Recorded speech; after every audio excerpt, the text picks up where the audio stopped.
हाँ जी, नमस्कार। आज की जो क्लास है इसमें हम चर्चा करेंगे अपवाह तंत्र की। अपवाह तंत्र तो देखते हैं इसमें राजस्थान को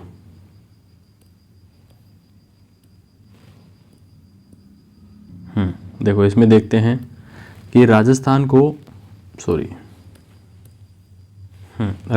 को अपवाह तंत्र की दृष्टि से 3 भागों में विभक्त किया गया है। मतलब राजस्थान जो है इसको अपवाह तंत्र की दृष्टि से कितने भागों में डिवाइड किया गया है? 3 भागों में डिवाइड किया गया है। तो 3 भाग कौन कौन से हैं? सबसे पहला है आंतरिक अपवाह तंत्र, जिसका क्षेत्रफल कितना है? 60% जो क्षेत्र है वो आंतरिक अपवाह तंत्र के अंतर्गत आता है। दूसरा है बंगाल की खाड़ी का अपवाह तंत्र, जिसमें कितना क्षेत्रफल आता है? 23% क्षेत्रफल आता है। और तीसरा है अरब सागरीय अपवाह तंत्र, जिसमें कितना परसेंट क्षेत्रफल आता है? 17% क्षेत्रफल आता है। तो देखो बिल्कुल आसान है कि अपवाह तंत्र है ना राजस्थान का, उसको 3 भागों में डिवाइड किया गया है। कौन कौन से 3 भाग हैं? आंतरिक अपवाह तंत्र, जिसके अंतर्गत 60% क्षेत्र आता है। बंगाल की खाड़ी का अपवाह तंत्र, जिसके अंतर्गत 23% क्षेत्रफल आता है। और अरब सागरीय अपवाह तंत्र, इसके अंतर्गत कितना क्षेत्रफल आता है? 17%। अब देखो सबसे पहले अपन बात करते हैं आंतरिक अपवाह तंत्र की। किसकी बात करते हैं? आंतरिक अपवाह तंत्र। तो सबसे पहले आंतरिक अपवाह तंत्र में हम घग्गर नदी की बात करेंगे। कौन सी नदी? घग्गर नदी। तो देखो घग्गर जो नदी है हिमाचल प्रदेश में शिवालिक श्रेणी के कालका नामक स्थान से निकलती है। देखो कहाँ से निकलती है? हिमाचल प्रदेश के शिवालिक जो श्रेणी की जो पहाड़ियाँ हैं कालका नामक स्थान से निकलती है। तथा राजस्थान में कहाँ? हनुमानगढ़ जिले के टिब्बी नामक स्थान से क्या करती है? प्रवेश करती है। देखो निकलती कहाँ है? हिमाचल प्रदेश के शिवालिक श्रेणी के कालका नामक स्थान से निकलती है। और राजस्थान में हनुमानगढ़ जो जिला है इसमें टिब्बी नामक स्थान से क्या करती है? प्रवेश करती है। इससे आगे बात करते हैं हनुमानगढ़ व गंगानगर से प्रवाहित होते हुए पाकिस्तान में अनेक धाराओं के रूप में विभक्त होकर लुप्त हो जाती है। हनुमानगढ़ और गंगानगर में बहते हुए पाकिस्तान में अनेक धाराओं के रूप में क्या हो जाती है? विभक्त होकर क्या हो जाती है? लुप्त हो जाती है। जहां इसके अपवाह तंत्र क्षेत्र को क्या कहा जाता है? हकरा नाम से जाना जाता है। जहां पे इसका जो अपवाह तंत्र है ना उसको क्या नाम जाना? पाकिस्तान में किस नाम से जाना जाता है? हकरा नाम से जाना जाता है। नेक्स्ट बात करते हैं पुराने समय में अधिक बहाव के समय इसका जल पाकिस्तान के फोर्ट अब्बास तक पहुंचता था। मतलब पुराने समय में जब इसका बहाव अधिक बहाव के समय इसका जो जल था वो कहाँ तक? पाकिस्तान के जो फोर्ट अब्बास है वहाँ तक पहुँचता था। इसके बाद में देखते हैं गंगानगर और हनुमानगढ़ में इस नदी के पार्ट को क्या कहते हैं? नाली कहते हैं। देखो गंगानगर और हनुमानगढ़ में घग्गर नदी का जो पार्ट है वो क्या कहलाता है? नाली कहलाता है। हनुमानगढ़ इस नदी के तल में नीचे बसा हुआ है। हनुमानगढ़ जो है ना, जो घग्गर नदी का जो तल है उसके नीचे बसा हुआ है, इसीलिए अधिक बहाव के समय यहाँ बाढ़ की स्थिति क्या हो जाती है? उत्पन्न हो जाती है। तो घग्गर नदी में जब बाढ़ आ जाती है तो हनुमानगढ़ जो है ना यहाँ पे बाढ़ की स्थिति उत्पन्न हो जाती है जी। नेक्स्ट है देखो यहाँ पे गंगानगर और हनुमानगढ़ जिले का जो उपजाऊ जो मैदान है वो घग्गर नदी की बाढ़ों से ही क्या है? निर्मित है जी। नेक्स्ट बात करते हैं। नेक्स्ट है प्राचीन वैदिक कालीन सरस्वती नदी के पेटे में प्रवाहित होती है। ये जो घग्गर नदी है जो प्राचीन वैदिक काल में जो सरस्वती नदी है ना उसके पेटे में मतलब उसके क्षेत्र में ही प्रवाहित होती है। इस कारण देखो घग्गर नदी के अन्य नाम क्या क्या हैं? इसे मृत नदी, नट नदी, द्वेषवती नदी के नाम से भी जाना जाता है। ये घग्गर नदी के क्या है? दूसरे नाम है। नेक्स्ट बात करते हैं राजस्थान में बहने वाली नदियों में एकमात्र ऐसी नदी जो हिमालय से निकलकर आती है तथा आंतरिक प्रवाह की नदियों में एकमात्र ऐसी नदी है जो राज्य के बाहर से निकलकर आती है। देखो सीधी सी बात है, मतलब राजस्थान में बहने वाली एकमात्र ऐसी नदी है जो हिमालय से निकल कर आती है। हिमालय से निकल कर आने का मतलब है बाहर से निकल के आती है राजस्थान से। उसके बावजूद भी ये आंतरिक प्रवाह की नदियों में एकमात्र ऐसी नदी है जो आंतरिक अपवाह तंत्र की नदी है, लेकिन ये राजस्थान राज्य के बाहर से निकल कर आती है, मतलब आंतरिक अपवाह तंत्र की नदी है, मतलब कुछ दूरी जाके विलुप्त हो जाती है, लेकिन ये राज्य से बाहर से आती है। नेक्स्ट नदी की बात करते हैं, वो है काकणी या काकने या मसूरदी नदी। कौन सी नदी? काकणी, काकने या मसूरदी नदी। देखो यह जैसलमेर में कोठारी गांव से निकलकर भुज झील में गिरती है। देखो काकणी नदी, काकणे नदी, मसूरदी नदी, ये कहाँ से निकलती है? जैसलमेर में कोठारी गांव से निकलकर भुज झील में गिरती है। बिल्कुल आसान सी बात है ना। नेक्स्ट है रूपनगढ़। रूपनगढ़ जो नदी है अजमेर के सलेमाबाद से निकलकर देखो अजमेर के सलेमाबाद से निकलकर नागौर में होते हुए सांबर झील में गिरती है। तो रूपनगढ़ नदी के बारे में आप क्या जानते हैं? तो देखो रूपनगढ़ जो नदी है अजमेर के सलेमाबाद से निकलती है और नागौर में होते हुए सांबर झील में गिरती है। नेक्स्ट जो नदी है वो है मंथा नदी या मेढा नदी। कौन सी नदी है? मंथा नदी या मेढा नदी। तो देखो जयपुर जिले की मनोहरपुर की पहाड़ियों से निकलकर सांबर झील में गिरती है। देखो मंथा या मेढा जो नदी है ये कहाँ से निकलती है? जयपुर जिले के जो मनोहरपुर की जो पहाड़ियाँ हैं वहाँ से निकलती हैं और कहाँ गिरती है? सांबर झील में गिरती है। नेक्स्ट बात करते हैं कांतली नदी। नेक्स्ट कौन सी नदी है? कांतली नदी। तो कांतली जो नदी है वो सीकर जिले की खंडीला की पहाड़ियों से निकलकर नीमका थाना क्षेत्र से होते हुए झुंझुनू जिले में प्रवाहित होती है और चूरू की सीमा के निकट जाकर क्या हो जाती है? विलुप्त हो जाती है। देखो कांतली नदी के बारे में आप क्या जानते हैं? खंडेला की पहाड़ियों से निकलती है ये, नीमका थाना क्षेत्र में प्रवाहित होती हुई अंत में झुंझुनू जिले में प्रवाहित होती है और चूरू की जो सीमा है ना उसके निकट जाके क्या हो जाती है? विलुप्त हो जाती है। देखो इस नदी के बारे में विशेष क्या है? केवल राजस्थान में बहने वाली आंतरिक प्रवाह की नदियों में सबसे लंबी नदी है। देखो बहुत बढ़िया बात है कि केवल और केवल राजस्थान में बहती है नदी और आंतरिक अपवाह की सबसे लंबी नदी है ये। कौन सी नदी है? कांतली नदी है। हाँ नेक्स्ट जो नदी है साबी या साहिबी नदी। नेक्स्ट कौन सी नदी है? साबी या साहिबी नदी। तो देखो ये साबी या साहिबी नदी जो नदी है जयपुर जिले की सेवर की पहाड़ियों से, हाँ देखो जयपुर जिले की सेवर की पहाड़ियों से निकलकर हरियाणा के पटौदी गांव में लुप्त हो जाती है। सेवर की पहाड़ियों से निकलती है जयपुर जिले के और हरियाणा के जो पटौदी गांव है ना वहाँ जाके विलुप्त हो जाती है। देखो यह नदी इसकी जो सहायक नदी है ना साबी या साहिबी की सहायक नदी कौन सी है? सोता है। देखो साबी या साहिबी की सहायक नदी कौन सी है? सोता है, जो जयपुर व सीकर के सीमावर्ती क्षेत्र से निकलकर आती है। तो देखो साबी या साहिबी नदी के बारे में एक ही बात है, सेवर की पहाड़ियों से निकलती है ये, सेवर की पहाड़ियों से निकलती है ये और हरियाणा के पटौदी गांव में लुप्त हो जाती है। और इसकी जो सहायक नदी है वो कौन सी है? सोता है, और जो कि सीकर व जयपुर के सीमावर्ती क्षेत्र से निकलकर आती है। नेक्स्ट जो नदी है वो है रूपारेल या वराह नदी। नेक्स्ट कौन सी नदी है? रूपारेल या वराह नदी। तो देखो यह अलवर की थानागाजी तहसील से निकलकर भरतपुर में प्रवाहित होती हुई लुप्त हो जाती है। मतलब रूपारेल या वराह जो नदी है वो कहाँ से निकलती है? अलवर की थानागाजी जो तहसील है ना वहाँ से निकलती है और भरतपुर में प्रवाहित होते हुए क्या हो जाती है? विलुप्त हो जाती है। हाँ नेक्स्ट नदी की, हाँ अब देखो आंतरिक अपवाह जो तंत्र की जो नदियाँ हैं वो यहीं पे समाप्त होती हैं। नेक्स्ट जो अपवाह तंत्र है वो बंगाल की खाड़ी अपवाह तंत्र। कौन सा अपवाह तंत्र है? बंगाल की खाड़ी अपवाह तंत्र।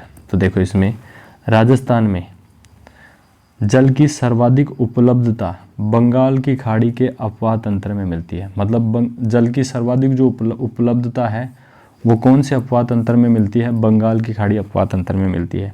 इसमें भी सबसे ज़्यादा जल की उपलब्धता है वो चंबल नदी में है। सबसे ज़्यादा जल किस में उपलब्ध है? तो उसका नाम है चंबल। और जैसे अपवाह तंत्र की बात करें तो सबसे ज़्यादा जल की उपलब्धता किस अपवाह तंत्र में है? तो इसका सही जवाब है बंगाल की खाड़ी अपवाह तंत्र। तो देखो चंबल नदी के बारे में सबसे पहले बात करते हैं। देखो चंबल नदी के कुछ उपनाम हैं वो एक एक करके आपकी आंखों के सामने हैं। चरमवर्णवती, नित्यावाही और कामधेनु। चरमवर्णवती, नित्यावाही और कामधेनु ये क्या है? चंबल के उपनाम हैं। कौन कौन से हैं? चर्मणवती, नित्यवाही और कामधेनु, ये चंबल के उपनाम हैं। देखो नेक्स्ट है, चंबल नदी का जो उद्गम है वो कहाँ से होता है? मध्य प्रदेश के विंध्य श्रेणी में जनापाव की पहाड़ियों से होता है। उद्गम कहाँ से होता है? मध्य प्रदेश में विंध्य श्रेणी में जनापाव की जो पहाड़ियाँ हैं वहाँ से चंबल नदी का उद्गम होता है। देखो उसके बाद में है, उद्गम के पश्चात मध्य प्रदेश में प्रवाहित होते हुए राजस्थान के चित्तौड़गढ़ जिले के 84गढ़ नामक स्थान पर प्रवेश करती है। देखो इसमें क्या है कि मध्य प्रदेश में प्रवाहित होती हुई ये राजस्थान में कहाँ से प्रवेश करती है? चित्तौड़गढ़ जिला का जो 84गढ़ जो स्थान नामक स्थान पर क्या करती है? प्रवेश करती है। इसके बाद क्या होता है? चित्तौड़गढ़, कोटा, बूंदी जिले में प्रवाहित होकर सवाई माधोपुर, करौली, धौलपुर जिले की सीमा से होते हुए उत्तर प्रदेश में पहुंचती है एवं इटावा के जो निकट है मुरादगंज में यमुना के साथ मिलती है। देखो मध्य प्रदेश की विंध्य श्रेणी की जो जनापाव की जो पहाड़ियां हैं वहाँ से निकलती है और उसके बाद में चित्तौड़गढ़ जिले के 84गढ़ जो नामक स्थान है वहाँ पे राजस्थान में इसका प्रवेश होता है। उसके बाद में चित्तौड़गढ़, कोटा और बूंदी से प्रवाहित होकर सवाई माधोपुर, करौली और धौलपुर 6 जिलों में प्रवाहित होती हुई मध्य उत्तर प्रदेश में पहुंचती है। यहाँ पे इटावा के जो निकट है ना मुरादगंज में किस में मिल जाती है? यमुना में मिल जाती है। अब देखो नेक्स्ट इसकी बात करते हैं। जो चंबल की जो लंबाई है वो 965 किलोमीटर है। चंबल की लंबाई कितनी है? 965 किलोमीटर है, जिसमें से राजस्थान में यह कितनी है? 135 किलोमीटर की लंबाई में। तो देखो राजस्थान में यह 135 किलोमीटर की लंबाई में चित्तौड़गढ़, कोटा और बूंदी जिलों में प्रवाहित होती है और 241 किलोमीटर की लंबाई में, हाँ जी देखो इसके दोबारा से देखते हैं।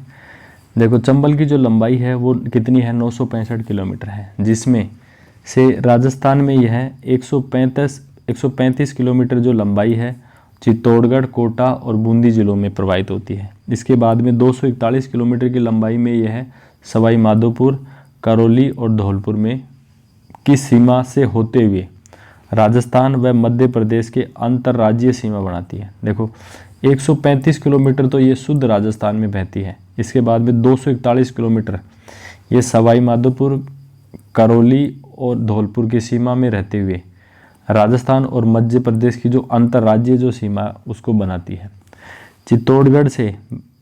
चित्तौड़गढ़ में भैंसोरगढ़ के निकट इस पर चूलिया जलप्रपात स्थित है, जो राज्य का सबसे ऊंचा जलप्रपात है। देखो चित्तौड़गढ़ में चंबल नदी पर भैंसोरगढ़ के निकट कौन सा जलप्रपात है? चूलिया जलप्रपात है, जो राज्य का क्या है? सबसे बड़ा जलप्रपात है। सीधी सी बात है। नेक्स्ट है चित्तौड़गढ़ में कोटा के बीच यह एक खाई या गार्ज में प्रवाहित होती है। देखो चित्तौड़गढ़ से कोटा के बीच में यह जो चंबल जो नदी है ये खाई या गार्ज में प्रवाहित होती है, मतलब एक खाई सी होती है उसमें प्रवाहित होती है ये। इसके बाद में देखते हैं इस पर चंबल परियोजना के अंतर्गत निम्न बांध बने हुए हैं। जो चंबल जो नदी है उस पर चंबल परियोजना के तहत कौन कौन से बांध बने हुए हैं? तो इस पे 4 बांध बने हुए हैं। देखो पहला बांध है गांधी सागर बांध, ये मंदसौर एमपी में है। तो सबसे पहले गांधी जी, उसके बाद में राणा प्रताप सागर बांध, ये चित्तौड़गढ़ में बना है। सर्वाधिक भराव क्षमता वाला बांध है ये। कैसा बांध है? सर्वाधिक भराव क्षमता वाला। गांधी जी के बाद में राणा जी, और उसके बाद में जवाहर सागर, ये भी कोटा में है, और कोटा बैराज ये भी कोटा में है। तो गांधी जी के बाद में देखो अगर इधर से देखा जाए कोटा बैराज की साइड से, तो कोटा बैराज, उसके बाद जवाहर सागर के बाद राणा प्रताप सागर, उसके बाद में गांधी सागर, इस हिसाब से है ना। देखो कई बार इसमें क्रम पूछ लेता है कि एक दक्षिण से उत्तर की तरफ। देखो चंबल घड़ियाल अभ्यारण्य के रूप में संरक्षित किया गया है। देखो जो चंबल नदी के है ना उसके आसपास का जो क्षेत्रफल है ना उसको चंबल घड़ियाल अभ्यारण्य के रूप में क्या किया गया है? संरक्षित किया गया है। इस नदी पर कोटा में लटकता हुआ पिल हैंगिंग ब्रिज बनाया गया है। देखो जो जो चंबल नदी है ना, उसमें कोटा पर एक कैसा ब्रिज बनाया गया है, हैंगिंग ब्रिज बनाया गया है। अब देखो चंबल की सहायक नदियाँ, चंबल की सहायक नदियाँ दाएं किनारे से बात करें तो कौन कौन सी हैं? चंबल की दाएं किनारे से सहायक नदियाँ कौन कौन सी हैं? तो देखो इसको एक एक करके देखते हैं। सबसे पहली है कुन्नो या कुन्नू। चंबल की दाएं किनारे से पहली सहायक नदी कौन सी है? कुन्नो या कुन्नू। दूसरी है पार्वती, तीसरी है काली सिंध, चौथी है आहू, पांचवी है परवन, छठी है छापी, सातवीं है चोली। हाँ, इसके बाद में आठी है काली खाड़ या काली खो, नौवीं है निमाज या नेवज, और 10वीं है उजाड़।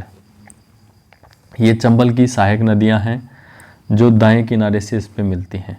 तो एक बार दोबारा से देख लेते हैं।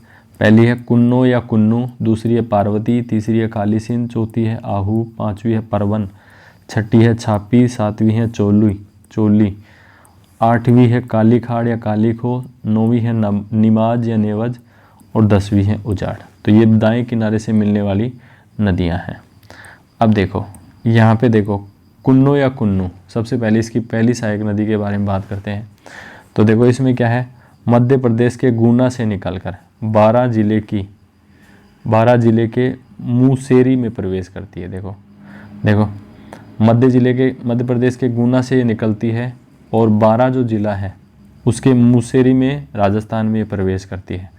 इसके बाद पुनः एमपी में प्रवाहित होते हुए करौली जिले की सीमा पर चंबल नदी में क्या हो जाती है, मिल जाती है। तो कुन्नू के बारे में मेन बातें क्या है, मध्य प्रदेश के गुना से निकलती है, बारां जिले के मुसेरी में राजस्थान में प्रवेश करती है। उसके बाद में एमपी में प्रवाहित होती हुई करौली जिले की सीमा बनाती हुई करौली जिले की सीमा पर चंबल में मिल जाती है वापस। दूसरी जो नदी है वो है पार्वती। कौन सी नदी है? पार्वती। देखो इस पार्वती के बारे में क्या है, एमपी में सीहोर की पहाड़ियों से, देखो उद्गम कहाँ है, एमपी में सीहोर की पहाड़ियों से निकलती है और राजस्थान में बारां जिले के करियाहट में क्या करती है, प्रवेश करती है, तथा सवाई माधोपुर जिले के पालिया गांव में चंबल से मिलती है। तो सवाई माधोपुर जिले के पालिया गांव में चंबल से मिलती है। बारां में इसके साथ बैतली, ल्हासी, अंधेरी, विलास आदि नदियां मिलती हैं। देखो पार्वती जो नदी है वो एमपी के सीहोर की पहाड़ियों से निकलती है और बारां जिले के जो करियाहट के निकट ये राजस्थान में प्रवेश करती है। सवाई माधोपुर जिले के पालिया गांव में चंबल में मिलती है। इसके बाद में बारां में इसके साथ कौन कौन सी नदियां हैं, बैतली है, ल्हासी है, अंधेरी है, विलास है, ये इसकी सहायक नदियां हैं। नेक्स्ट नदी है काली सिंध नदी। कौन सी नदी? काली सिंध नदी। यह मध्य प्रदेश के देवास में बागली नामक स्थान से, देखो मध्य प्रदेश के देवास में बागली नामक स्थान से क्या होती है, निकलती है, तथा राजस्थान में झालावाड़ के रायपुर में प्रवेश करती है। झालावाड़ जो है ना, राजस्थान में झालावाड़ जो जिला है वहाँ पे रायपुर नामक स्थान में राजस्थान में प्रवेश करती है एवं कोटा जिले के नौनेरा या नानेरा में चंबल में मिलती है। देखो कोटा जिले का जो नौनेरा या नानेरा है वहाँ पे चंबल में मिलती है काली सिंध। और इसकी जो सहायक नदियाँ हैं ना, काली सिंध की कौन सी है, आहू और परवन है। काली सिंध की सहायक नदियाँ कौन सी हैं, आहू और परवन है। तो देखो आहू नदी, काली सिंध के बारे में आपने क्या क्या जाना, ये मध्य प्रदेश के देवास में बागली नामक स्थान से तो निकलती है और राजस्थान के झालावाड़ में रायपुर में क्या करती है, राजस्थान में प्रवेश करती है। उसके बाद में कोटा जिले के नौनेरा जो गांव है या नानेरा गांव में चंबल में क्या करती है, प्रवेश करती है। और इसकी सहायक नदी कौन सी है, आहू और परवन है। नेक्स्ट नदी की बात करते हैं आहू नदी की। नेक्स्ट कौन सी नदी है, आहू नदी। यह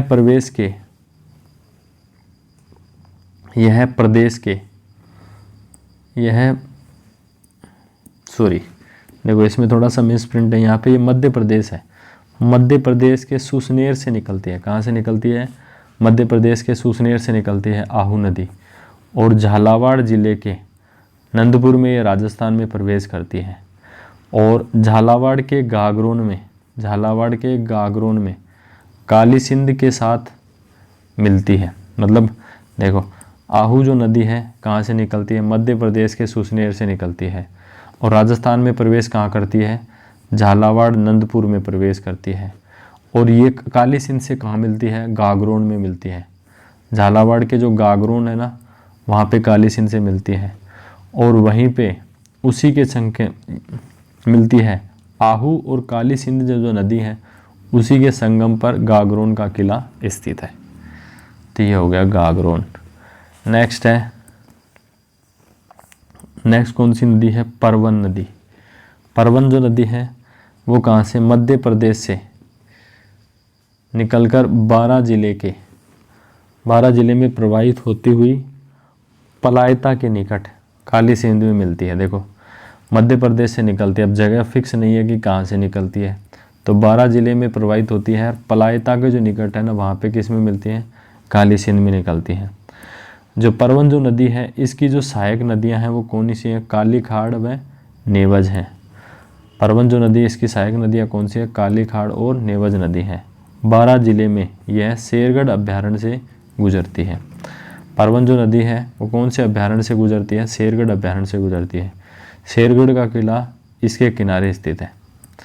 बारां जिले का जो शेरगढ़ का जो किला है ना, इसी परवन नदी के किनारे पर है स्थित है ना। नेक्स्ट चलते हैं, बंगाल की अपवाह तंत्र की अपन बात कर रहे थे। बंगाल की खाड़ी का अपवाह तंत्र, तो चंबल नदी के दाएं किनारे से कौन कौन सी नदियां मिलती हैं वो अपन पढ़ चुके हैं। अब चंबल के बाएं किनारे से मिलने वाली नदियां कौन कौन सी हैं उनकी अपन एक एक बात करते हैं, है ना। पहली है बामणी। पहली नदी कौन सी है? बामणी। दूसरी कौन सी है? कुराल। देखो, तीसरी कौन सी है? मेज, मागली या घोड़ा पछाड़। तीसरी कौन सी है? मेज, मागली या घोड़ा पछाड़। चौथी कौन सी है? चाकण। और पांचवी कौन सी है? बनास। तो देखो, बंगाल की खाड़ी अपवाह तंत्र की अपन बात कर रहे हैं, तो पहली नदी है बामणी, दूसरी है कुराल, तीसरी है मेज या मागली या घोड़ा पछाड़। हाँ, मेज की सहायक नदी कौन सी है? मागली और घोड़ा पछाड़ है। सॉरी दोबारा से देखते हैं। बंगाल की खाड़ी अपवाह तंत्र की बात करें, चंबल के बाएं किनारे से कौन कौन सी नदियाँ मिलती हैं, तो उसमें पहली है बामणी, कुराल, मेज, और मेज की दो सहायक नदियाँ हैं मागली और घोड़ा पछाड़। चौथी है चाकण और पांचवी है बनास। तो देखो, बनास भी चंबल की सहायक नदी कहने का मतलब। सबसे पहले अपन बात करते हैं बामणी। जो बामणी जो नदी है, चित्तौड़गढ़ जिले के हरिपुरा की पहाड़ियों से निकलकर भैंसौरगढ़ में चंबल के साथ मिलती है। भैंसौरगढ़ में चंबल के साथ मिलती है। चंबल और बामणी के संगम पर कौन सा किला है? भैंसौरगढ़ का किला स्थित है। तो बामणी नदी के बारे में बिल्कुल शॉर्टकट में, कहाँ से निकलती है? चित्तौड़गढ़ जिले के हरिपुरा की पहाड़ियों से निकलती है और भैंसौरगढ़ में चंबल के साथ मिलती है। और चंबल व बामणी का जो यहाँ पे जो संगम है, वहीं पे क्या है? भैंसौरगढ़ का किला स्थित है। नेक्स्ट जो नदी है वो है कुराल नदी। कौन सी नदी है? कुराल। ऊपरमाल के पठार से निकलकर, देखो कुराल जो नदी है वो कहाँ से? ऊपरमाल के पठार से निकलकर कोटा में प्रवाहित होते हुए कहाँ पे? चंबल में मिलती है। देखो, कुराल जो नदी है कहाँ से निकलती है? ऊपरमाल के पठार से निकलती है, कोटा में प्रवाहित होती है, उसके बाद में चंबल में जाके मिल जाती है।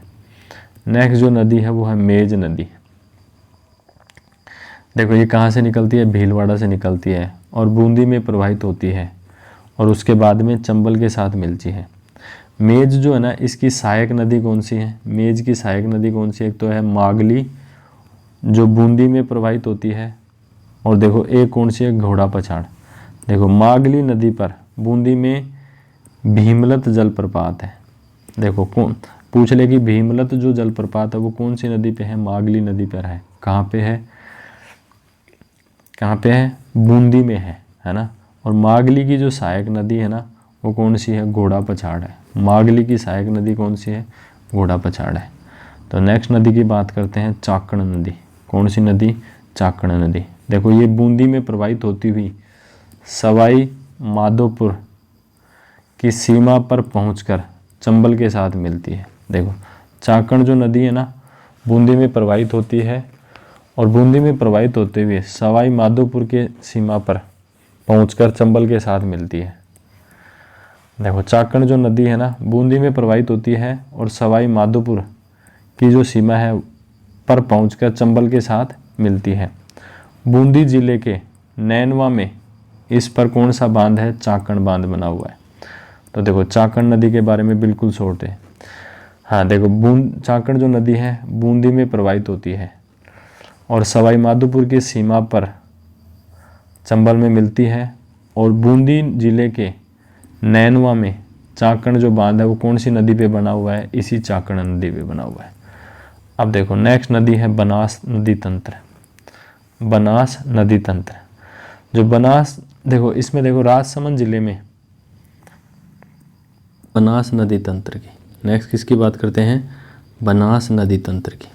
तो देखो बनास जो नदी है ये राजसमंद जिले में खमनोर की पहाड़ियों या कह सकते हैं वैरों का मठ से निकलती है। इसके बाद राजसमंद, उदयपुर, भीलवाड़ा, टोंक, अजमेर, टोंक, सवाई माधोपुर आदि से होते हुए सवाई माधोपुर जिले के रामेश्वर नामक स्थान पर चंबल में मिलती है। देखो बहुत आसान है। बनास जो नदी है वो कहाँ से निकलती है? राजसमंद जिले से खमनोर की जो पहाड़ी है या वैरों का जो मठ है वहाँ से निकलती है। इसके बाद में राजसमंद, उदयपुर, भीलवाड़ा, अजमेर, टोंक, सवाई माधोपुर और सवाई माधोपुर जिले के रामेश्वर जो नामक स्थान है वहाँ पे चंबल में मिलती है। यहीं पर मध्य प्रदेश की ओर से चंबल के साथ सीप नदी भी मिलती है। मतलब रामेश्वरम में ही क्या होता है? एक तो बनास नदी चंबल के साथ मिलती है, यहीं पे मध्य प्रदेश की सीप नदी भी मिलती है, जिसके कारण यहाँ पे चंबल, बनास और सीप का त्रिवेणी संगम होता है। जो बनास जो नदी है इसका दूसरे नाम है वन की आशा, वर्णाशा या वशिष्ठी नदी के नाम से इसको जाना जाता है। जो बनास नदी है उसको किस किस नाम से जाना जाता है? वन की आशा, वर्णाशा या वशिष्ठी जो नदी है इसके नाम से जाना जाता है। बनास जो नदी है ना इसकी कुल लंबाई कितनी है? 480 किलोमीटर है।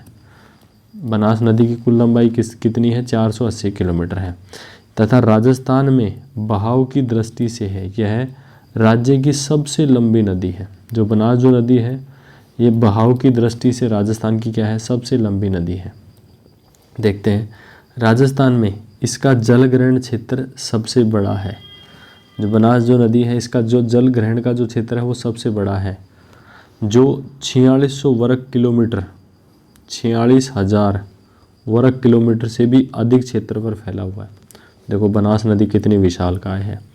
इस नदी पर टोंक जिले के टोडा रायसिंह के निकट बिसलपुर बांध और सवाई माधोपुर में ईसरदा बांध बना हुआ है। देखो बनास नदी में टोंक जिले में टोडा रायसिंह के निकट तो कौन सा बांध बना हुआ है? बिसलपुर बांध और सवाई माधोपुर में ईसरदा बांध इसी बनास नदी पर बने हुए हैं।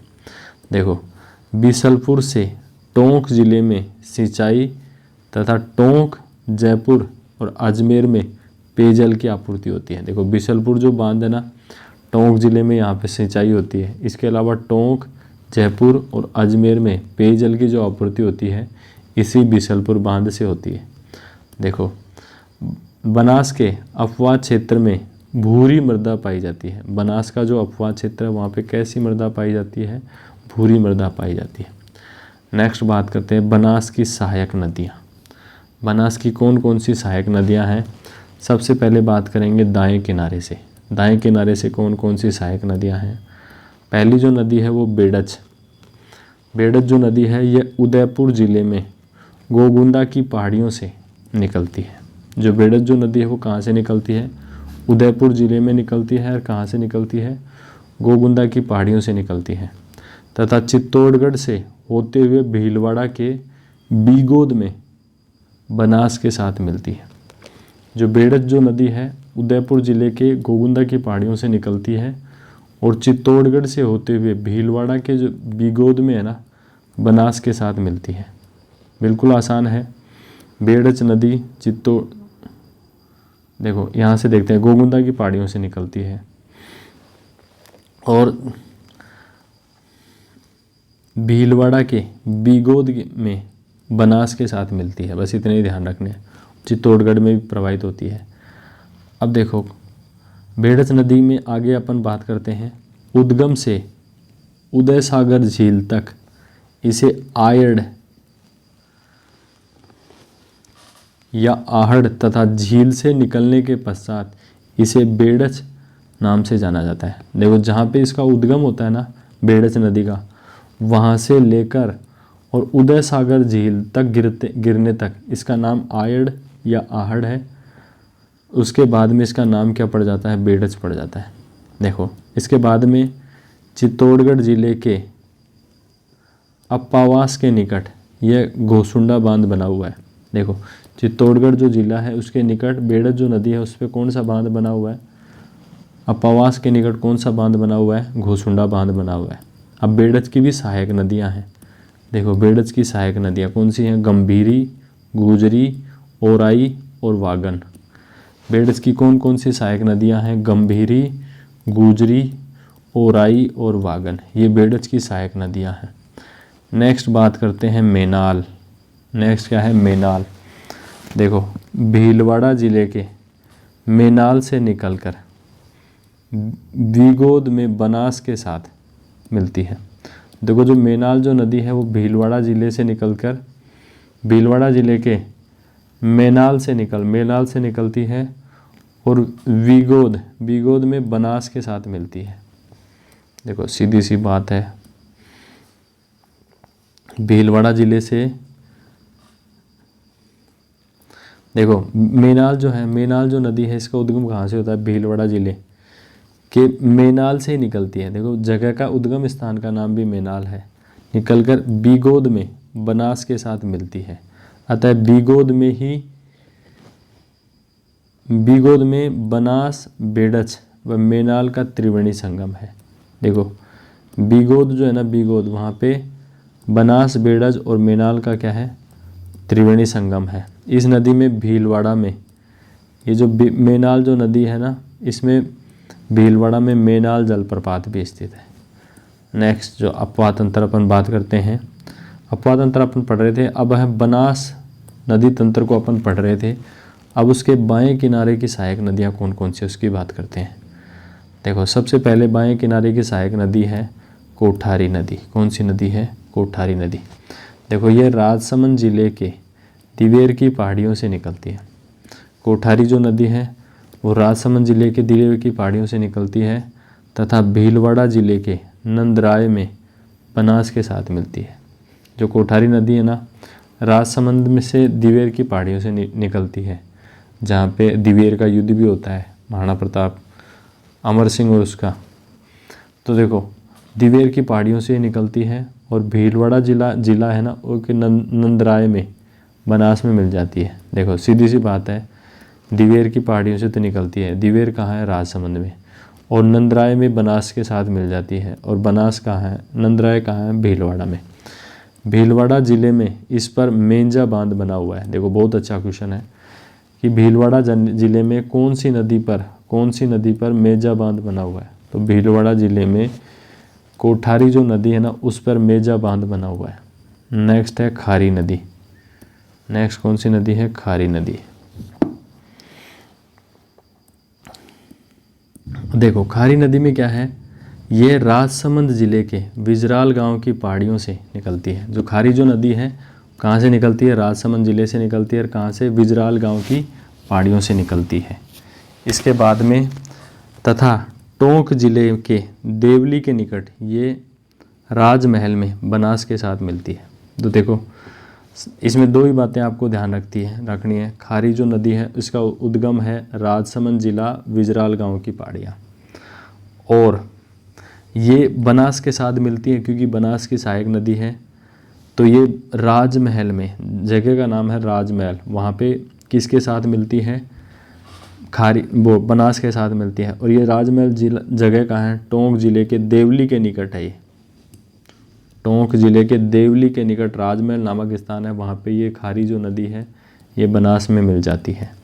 इसके बाद में देखते हैं अजमेर व भीलवाड़ा के बीच सीमा भी बनाती है कौन सी नदी? खारी नदी।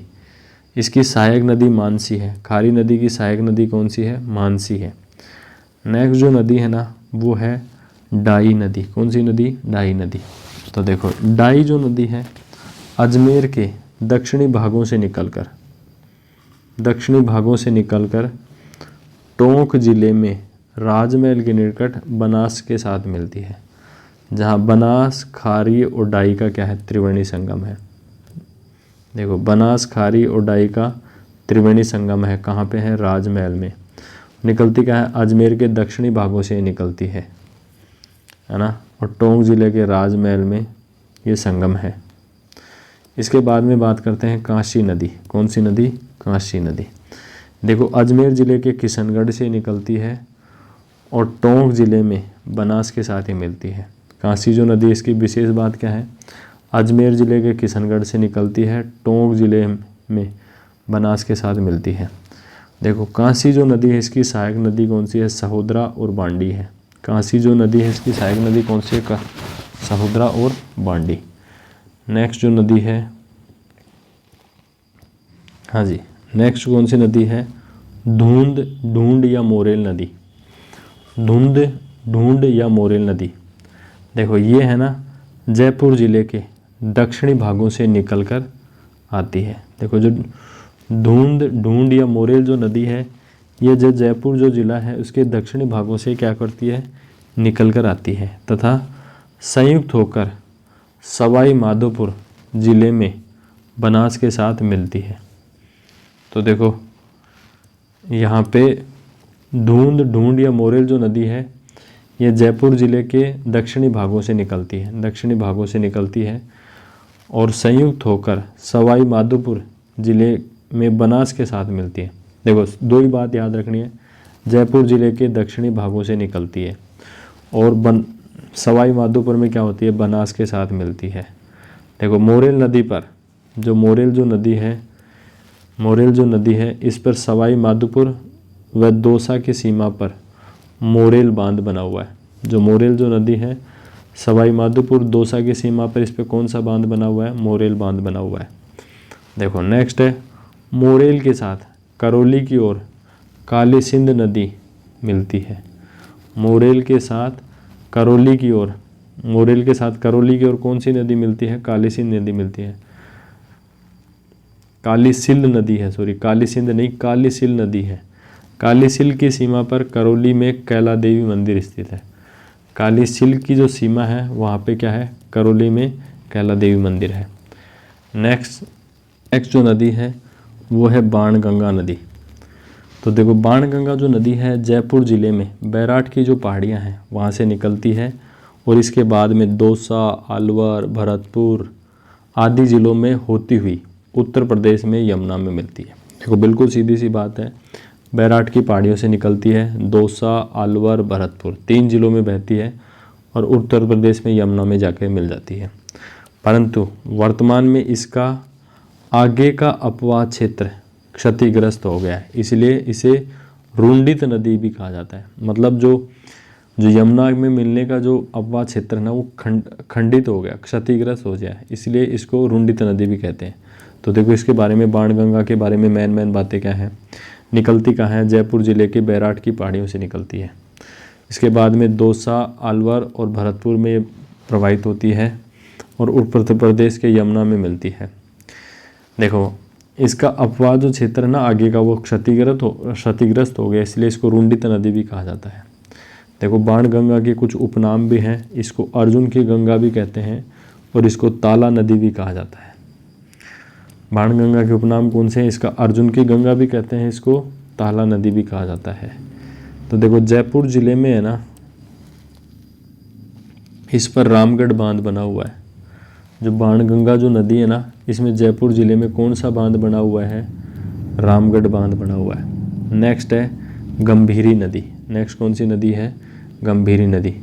देखो ये कहाँ से निकलती है? करौली से निकलकर धौलपुर से होते हुए उत्तर प्रदेश में यमुना के साथ मिलती है। गंभीरी जो नदी है करौली से निकलती है और धौलपुर में होते हुए, देखो करौली से धौलपुर, धौलपुर से उत्तर प्रदेश में यमुना के साथ मिलती है। देखो गंभीरी की इसकी प्रमुख सहायक नदी कौन सी है? गंभीरी की प्रमुख सहायक नदी कौन सी है? पार्वती है, जो धौलपुर में इसके साथ मिलती है, जो धौलपुर में क्या है, इसके साथ मिलती है। देखो इसके अपवाद क्षेत्र में करौली में 5 सहायक नदियों पर मिट्टी का बना हुआ, देखो गंभीरी नदी की अपन बात कर रहे हैं। देखो इसके अपवाद क्षेत्र में, जो गंभीरी का जो अपवाद क्षेत्र है, करौली में 5 सहायक नदियों पर मिट्टी का बना हुआ सबसे बड़ा बांध पांचड़ा बांध स्थित है। तो देखो ये 5 नदियाँ कौन कौन सी हैं? देखो इसमें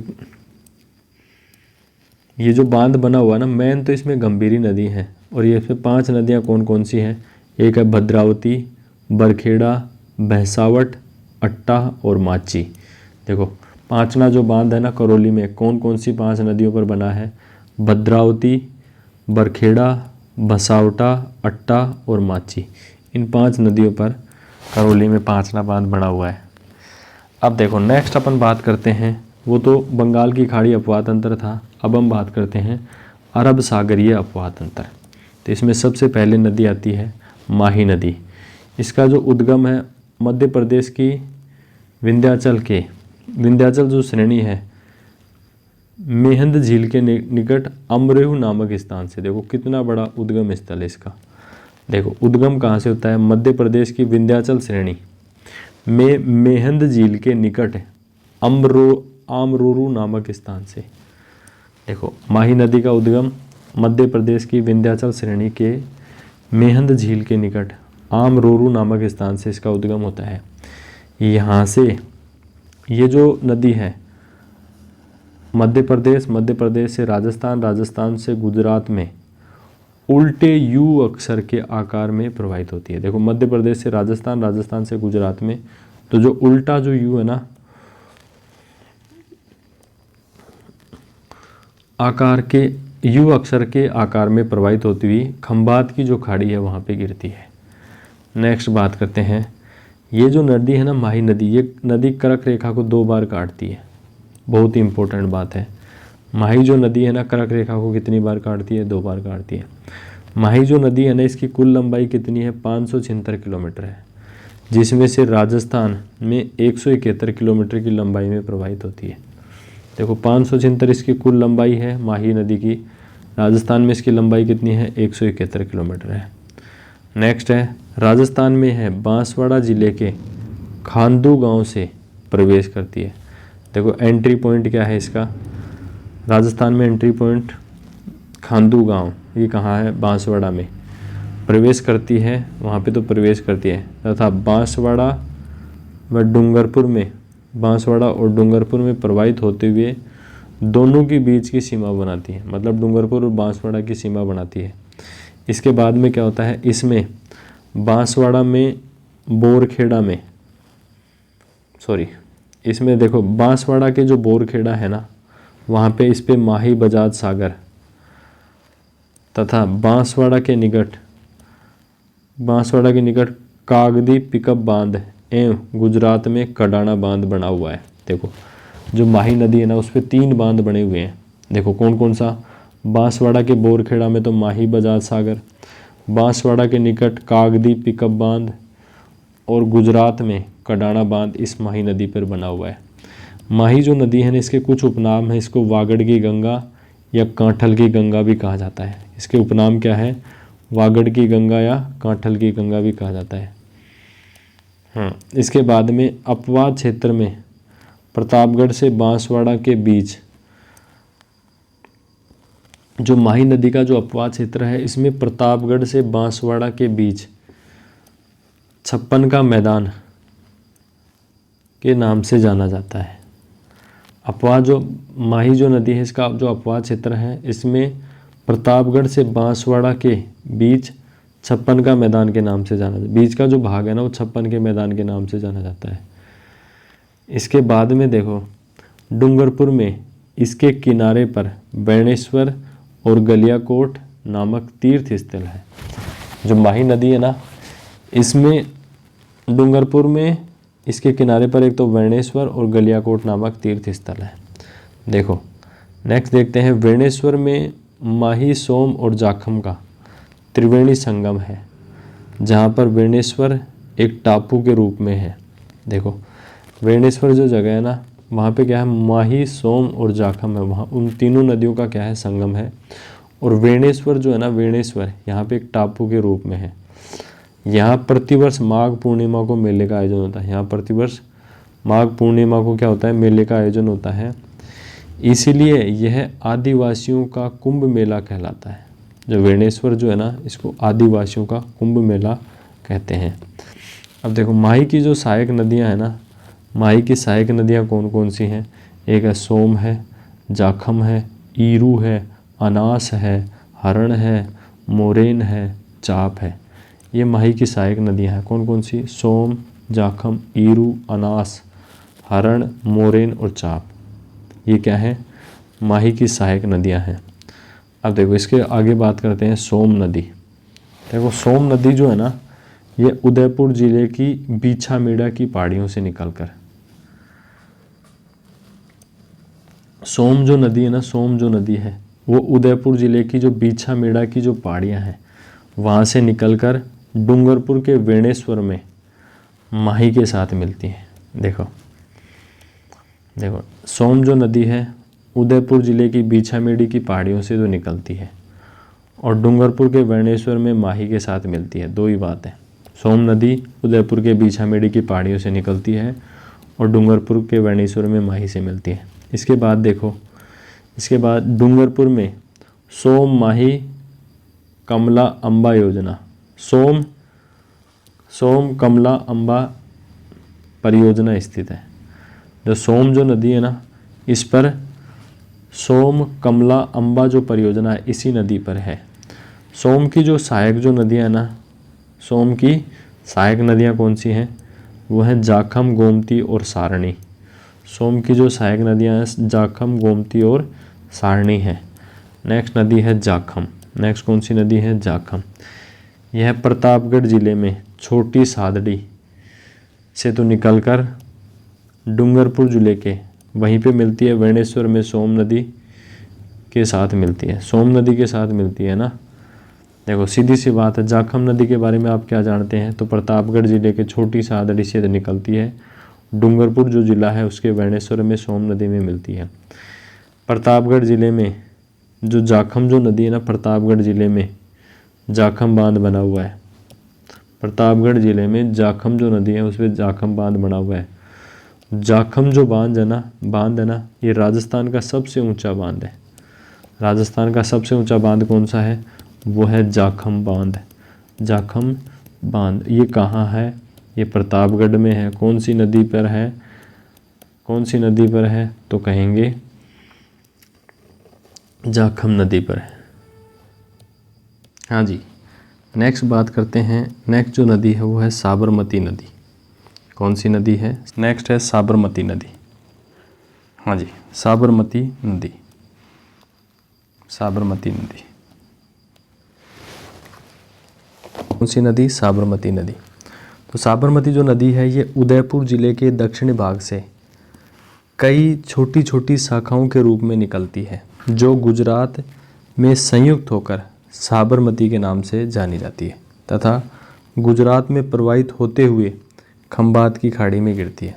देखो साबरमती जो नदी है इसका फिक्स नहीं है, ये उदयपुर जिले के कई दक्षिणी भाग में कई छोटी छोटी शाखाओं के रूप में निकलती है और फिर ये जितनी भी छोटी छोटी शाखाएं हैं ना, ये संयुक्त होकर, जितनी भी छोटी छोटी शाखाएं होती हैं संयुक्त होकर साबरमती के नाम से इनको जाना जाता है और गुजरात में प्रवाहित होती है और अंत में कहाँ गिरती है? खंबात की खाड़ी में गिरती है।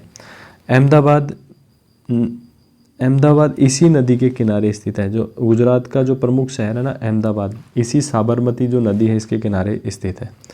देखो साबरमती का जो निर्माण है करने वाली प्रमुख शाखा निम्न है। कौन कौन सी शाखाएं हैं साबरमती का निर्माण करने वाली? तो पहली शाखा है हथमती, दूसरी है मेसवा, तीसरी है माजम, चौथी है वैतरक, पांचवी है सेई, छठी है मासी और सातवीं है वाकड़। तो देखो, पहली है हथमती, दूसरी है मेसवा, तीसरी है माजम, चौथी है वैतरक, पांचवी है सेई, छठवीं है मासी और सातवीं है वाकड़। तो ये साबरमती का निर्माण करने वाली शाखाएं हैं। देखो नेक्स्ट है मासी व वाकल को एक सुरंग के माध्यम से आपस में जोड़ा गया है। मासी और जो वाकल है वो एक सुरंग के माध्यम से इनको आपस में जोड़ा गया है। नेक्स्ट जो नदी है वो है पश्चिमी बनास नदी। कौन सी नदी है? पश्चिमी बनास नदी है। पश्चिमी जो बनास नदी है ये सिरोही ज़िले के, देखो सिरोही ज़िले के नया सानवारा से निकलकर गुजरात में होते हुए कच्छ की जो खाड़ी है वहाँ पे गिरती है। देखो इम्पोर्टेंट बात क्या है, सिरोही ज़िले के नया सानवारा से पश्चिमी बनास नदी का उद्गम होता है। गुजरात में जो डीसा शहर है ना, डीसा शहर इसी पश्चिमी बनास नदी के किनारे स्थित है। देखो इम्पोर्टेंट जो बात है वो है इसका उद्गम कहाँ से होता है? पश्चिम बनास का सिरोही ज़िले के नया सानवाड़ा से गुजरात में प्रवाहित होती है, लास्ट में कच्छ की खाड़ी में गिर जाती है। गुजरात में जो डीसा शहर है इसी नदी के किनारे स्थित है। सिरोही ज़िले में स्वरूपगंज में इस पर बनास बांध बना हुआ है। जो पश्चिमी जो बनास नदी है उसमें सिरोही ज़िले में स्वरूपगंज नामक स्थान पे कौन सा बांध बना हुआ है? बनास बांध। इसकी जो सहायक जो नदी है ना सूकलिया सीपू है। पश्चिमी बनास की जो सहायक नदी वो कौन सी है? सूकलिया सीपू है। चलो नेक्स्ट चलते हैं। नेक्स्ट जो नदी है वो है लूणी या लवणवती या साकरी नदी। देखो इसे लवणवती या साकरी भी कहा जाता है। लूणी नदी को लवणवती या साकरी कहा जाता है तथा कालिदास ने इसे अंतः सलीला भी कहा है। जो लूणी जो नदी है इसको कालिदास ने किस नाम से पुकारा? अंतः सलीला। अब देखो जो लूणी जो नदी है इसका जो उद्गम है अजमेर ज़िले में 2 शाखाओं के रूप में होता है। जो लूणी जो नदी है इसका उद्गम कहाँ होता है? अजमेर ज़िले में 2 शाखाओं के रूप में होता है। अजमेर ज़िले में 2 शाखाओं के रूप में इसका उद्गम होता है, जिसमें एक जो शाखा है ना वो सागरमती अजमेर की नाग पहाड़ी से निकलती है। जिसकी एक शाखा है सागरमती वो अजमेर की नाग पहाड़ी से निकलती है, और दूसरी जो शाखा है ना सरस्वती ये पुष्कर की पहाड़ियों से निकल कर आती है। तो देखो लूणी जो नदी है उसकी जो निर्माण होता है वो 2 शाखाओं से होता है। एक शाखा जो है सागरमती ये अजमेर की नाग पहाड़ी से निकलती है। दूसरी जो शाखा है ना सरस्वती ये पुष्कर की पहाड़ियों से निकल कर आती है। इसके बाद में देखते हैं ये दोनों शाखाएं जब गोविंदगढ़ में आपस में मिलती हैं तब इसे लूणी नाम से जाना जाता है। तो दोनों शाखाएं एक तो सागरमती और सरस्वती कहाँ पे मिलती हैं? गोविंदगढ़ में मिलती हैं। तब इसका नाम क्या पड़ जाता है? लूणी नदी पड़ जाता है। देखो अजमेर के पश्चात यह है नागौर, पाली से जोधपुर, जोधपुर से बाड़मेर और बाड़मेर से जालोर जिलों में प्रवाहित होती हुई गुजरात में होते हुए कच्छ के रण में कई शाखाओं में विभक्त होकर लुप्त हो जाती है। देखो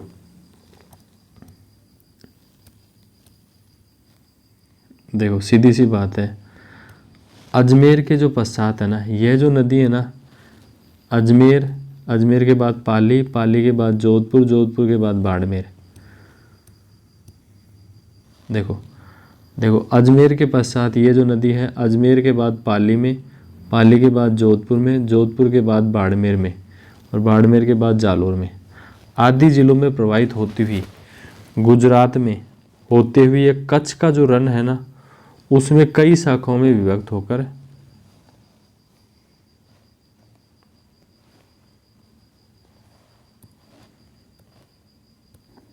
हाँ जी थोड़ा सा टेक्निकल मिस्टेक हो गई।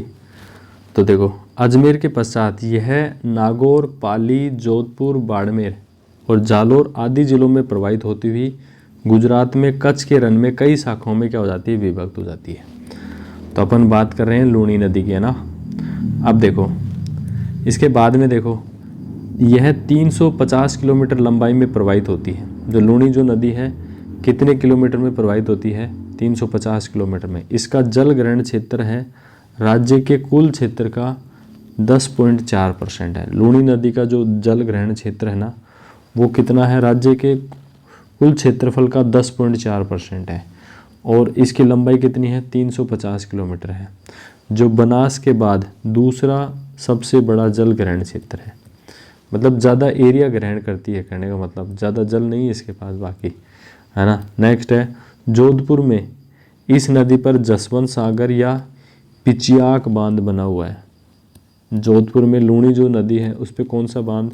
जसवंत सागर या पिचियाक बांध बना हुआ है। नेक्स्ट है, बालोतरा में बालोतरा तक इस नदी का जो जल है वो मीठा रहता है। बालोतरा तक जो लूनी जो नदी है इसका जल कैसा रहता है? मीठा। इसके बाद कैसा हो जाता है? खारा हो जाता है। हाँ देखो नेक्स्ट है, बाड़मेर में रंगाई छपाई उद्योग के कारण इस नदी का जल प्रदूषित हो गया है। देखो बाड़मेर में जो रंगाई छपाई का जो उद्योग है उसके कारण जो लूनी जो नदी है इसका जो जल है वो कैसा हो गया? प्रदूषित हो गया है। अब देखो लूनी की सहायक नदियाँ कौन कौन सी हैं? तो देखो लूनी की सहायक नदियाँ हैं, पहली है जोजड़ी, दूसरी है लीलड़ी, तीसरी है बांडी, चौथी है गुहिया, पांचवी है सूकड़ी, छठी है मीठड़ी, सातवीं है जवाई, आठवीं है खारी और नौवीं है सागी। तो देखो लूनी की सहायक नदियाँ कौन कौन सी हैं? लूनी की सहायक नदी है जोजड़ी, लूनी की सहायक नदी है जोजड़ी, लीलड़ी, बांडी, गुहिया, सूकड़ी, मीठड़ी, जवाई, खारी और सागी। ये लूनी की सहायक नदियां हैं, है ना। नेक्स्ट है इसकी देखो प्रमुख सहायक नदियां हैं ना लूनी की, उनकी अब विस्तार से बात करते हैं। तो देखो लूनी की सहायक नदी कौन कौन सी है? पहली है जोजड़ी। देखो जोजड़ी जो है ना ये नागौर जिले में पूंदलू गांव की पहाड़ियों से निकलती है। बस निकलना में इम्पोर्टेंट है। जोजड़ी जो है लूनी की सहायक नदी है, नागौर जिले के पूंदलू गांव की पहाड़ियों से निकलती है तथा जोधपुर में लूनी के साथ इससे मिलती है। लूनी के साथ कहाँ मिलती है? जोधपुर में। लूनी की एकमात्र ऐसी सहायक नदी, देखो इसके बारे में देखो जोजड़ी के बारे में इम्पोर्टेंट बात क्या है? लूनी की एकमात्र सहायक नदी है जिसका उद्गम अरावली क्षेत्र नहीं होता है, जिसका उद्गम जो है ना अरावली से नहीं है तथा लूनी के दाएं किनारे से मिलती है। देखो इसके बारे में देखो जोजड़ी के बारे में हमने क्या पढ़ा है? नागौर जिले के पूंदलू गांव की पहाड़ियों से निकलती हैं जो अरावली के अंतर्गत नहीं आती है कहने के बाद, और जोधपुर में लूनी के साथ मिलती है। अब देखो लूनी की एकमात्र ऐसी सहायक नदी, इसकी दो खास विशेषता है। एक तो इसका उद्गम अरावली से नहीं है और दूसरा लूनी के दाएं किनारे से मिलती है, दाएं किनारे पर मिलती है, बाकी सब बाएं किनारे से मिलती है। जोजड़ी के बाद में देखो अपन बात करते हैं नेक्स्ट लीलड़ी। लीलड़ी जो है अजमेर ज़िले के दक्षिणी भाग से जाजवा के निकट से निकलती है। अजमेर जो ज़िला है उसके दक्षिणी भाग से जाजवा के निकट लीलड़ी निकलती है तथा पाली में है लूनी नदी में जाकर मिल जाती है। नेक्स्ट जो है नेक्स्ट नदी है बाड़ी। नेक्स्ट कौन सी नदी है? बाड़ी। देखो पाली ज़िले में हेमावास के निकट, पाली ज़िले में हेमावास के निकट निकलकर पाली व जोधपुर की सीमा पर लाखर गांव में लूनी में मिलती है। देखो नेक्स्ट जो है बाड़ी। बाड़ी जो है पाली ज़िले में हेमावास के निकट से तो ये निकलती है ना, निकलकर पाली व जोधपुर की सीमा पर लाखर जो गांव है ना वहाँ पर लूनी में मिलती है।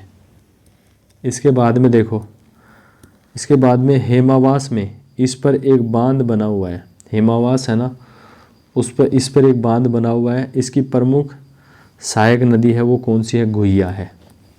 तो बाड़ी के बारे में देखो मेन चीज़ें क्या थी? ये हेमावास के निकट, पाली के निकट हेमावास से निकल पाली व जोधपुर की सीमा पर लाखर गांव में है ना लूनी से मिलती है और हेमावास में इस पर एक बांध बना हुआ है और इसकी जो प्रमुख नदी है ना, सहायक नदी है, वो कौन सी है? गुहिया है। अपन बात कर रहे हैं बाड़ी नदी की। नेक्स्ट जो नदी है वो है सूकड़ी नदी। नेक्स्ट कौन सी नदी है? सूकड़ी नदी। तो देखो पाली ज़िले से निकलकर जालोर, देखो पाली ज़िले से निकलकर जालोर से होते हुए बाड़मेर में, समदड़ी में, लूणी में मिलती है। देखो हाँ जी, तो देखो सूकड़ी नदी की अपन बात कर रहे हैं। ये पाली ज़िले से निकलकर जालोर से होते हुए बाड़मेर में, समदड़ी में, लूणी में मिलती है। देखो पाली से तो निकल करती है, जालोर से, देखो पाली ज़िले से निकलती है, इसके बाद में बाड़मेर में, समदड़ी में, लूणी में मिलती है। देखो जो सूकड़ी जो नदी है ना, इस पे कौन सा बांध बना हुआ है? जालोर में इस पर बाकली बांध बना हुआ है। और इसकी सहायक नदी कौन सी है? मीठड़ी है। तो सूकड़ी के बारे में मेन जो बातें हैं, ये पाली ज़िले से निकलती है और समदड़ी में, लूणी में मिलती है, इस पर बाकली बांध है और इसकी सहायक नदी मीठड़ी है। नेक्स्ट है जवाई नदी। देखो पाली ज़िले में बाली तहसील के गोरिया गांव से निकलती है। जवाई जो नदी है वो पाली ज़िले में बाली तहसील के गोरिया जो गांव है वहाँ से निकलती है तथा पाली व जालोर में प्रवाहित होते हुए बालोतरा के निकट लूणी में मिलती है। देखो सीधी सी बात है, जो जवाई जो नदी है वो पाली ज़िले के बाली तहसील के गोरिया गांव से तो निकलती है तथा पाली व जालोर में प्रवाहित होते हुए बालोतरा के जो निकट है ना, लूणी में ये मिलती है। इसके बाद में देखो पाली के सुमेरपुर में इस पर जवाई बांध बना हुआ है। जवाई जो नदी है इसमें सुमेरपुर जो पाली है ना, वहाँ पे इस पे कौन सा बांध बना हुआ है? जवाई बांध बना हुआ है। देखो जो जवाई जो बांध है ना, इसको मारवाड़ का अमृत सरोवर कहा जाता है। मारवाड़ का क्या कहा जाता है? अमृत सरोवर कहा जाता है। इस बांध में उदयपुर की सेई परियोजना से भी पानी पहुंचाया जाता है। जो ये सुमेरपुर में जो जवाई बांध है ना, यहाँ पे पानी किस परियोजना से पहुंचाया जाता है? उदयपुर की जो सेई परियोजना है ना, इससे पानी पहुंचाया जाता है। इसके बाद में जो जवाई जो नदी है, इसकी सहायक नदी कौन सी है? इसकी सहायक नदी है खारी नदी। हाँ, नेक्स्ट चलते हैं खारी नदी। नेक्स्ट कौन सी नदी है? खारी नदी। तो देखो यह सिरोही ज़िले के सेरगांव की पहाड़ियों से निकलती है। खारी नदी कहाँ से निकलती है? सेरगांव की पहाड़ियों से निकलती है, सिरोही से। जालोर के साहिला में, जालोर का जो साहिला है वहाँ पे जवाई में मिल जाती है। नेक्स्ट जो नदी है वो सागी नदी। ये जालोर के जसवंतपुर से निकलती है और बाड़मेर के गांधव में लूणी के साथ मिलती है। सागी नदी के बारे में, जालोर के जसवंतपुर से निकलती है और बाड़मेर के गांधव में क्या मिल जाती है? लूणी में मिल जाती है। उत्तर की बात कर रहे थे, यहाँ तक हमने नदियाँ पूरी पढ़ ली हैं। अब हम है ना झीलों के बारे में पढ़ेंगे। तो राजस्थान की जल विभाजक जो रेखा है उसके बारे में सबसे पहले पढ़ते हैं। यह रेखा राजस्थान के अपवाह तंत्र को बंगाल की खाड़ी तथा अरब सागर में विभक्त करती है। राजस्थान की जो जल विभाजक जो रेखा है ना, वो कैसे राजस्थान का जो अपवाह तंत्र है उसको दो भागों में विभाजित करती है। कौन कौन से? बंगाल की खाड़ी और अरब सागर में। इसके बाद में देखो यह जल विभाजक उत्तर पूर्व में जयपुर से शुरू होकर अरावली के सहारे तक पहुंचता है। यह जो जल विभाजक जो रेखा है ना, उत्तर पूर्व से, मतलब उत्तर पूर्व ऐसे, जैसे ये हो गया, ये तो हो गया उत्तर दक्षिण, और ये हो गया पूर्व, ये हो गया पश्चिम। तो उत्तर पूर्व ऐसे चल के है ना।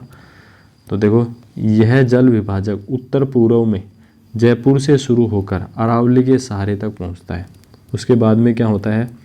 यहाँ से दक्षिण की ओर मुड़कर राजसमंद व पाली की सीमा से होते हुए उदयपुर तक पहुँचता है। यह जो जल विभाजक है ना, दक्षिण की ओर मुड़ता है और राजसमंद और पाली की सीमा से होते हुए उदयपुर तक पहुँचता है। उसके बाद में क्या होता है कि उदयपुर में यह पूर्व की ओर मुड़ता है, चित्तौड़गढ़ और प्रतापगढ़ होते हुए मध्य प्रदेश में पहुंचकर पुनः दक्षिण की ओर मुड़ते हुए चंबल व माही नदियों के बीच होते हुए विंध्य श्रेणी तक आता है। तो देखो इसमें आपको ज़्यादा जोर देने की ज़रूरत नहीं है, इसमें बस आपको ये ध्यान रखना है कि ये जल विभाजक जो रेखा है राजस्थान के जो अपवाद अंतर को उसको दो भागों में बांटती है, बंगाल की खाड़ी और अरब सागर में। तो ये जयपुर के पूर्व से स्टार्ट होता है और ये सारी बातें ज़्यादा इम्पोर्टेंट नहीं है। देखो नेक्स्ट बात करते हैं राजस्थान की प्रमुख झीलें। हाँ जी, तो देखो सबसे पहले है राजस्थान की प्रमुख झीलें, उसमें सबसे पहली झील आती है सांबर झील। तो देखो सांबर जो झील है ना, जयपुर, नागौर, अजमेर जिलों की सीमा पर स्थित है। सांबर झील कहाँ स्थित है? जयपुर, नागौर और अजमेर जो ज़िले हैं ना, इनकी सीमा पर स्थित है।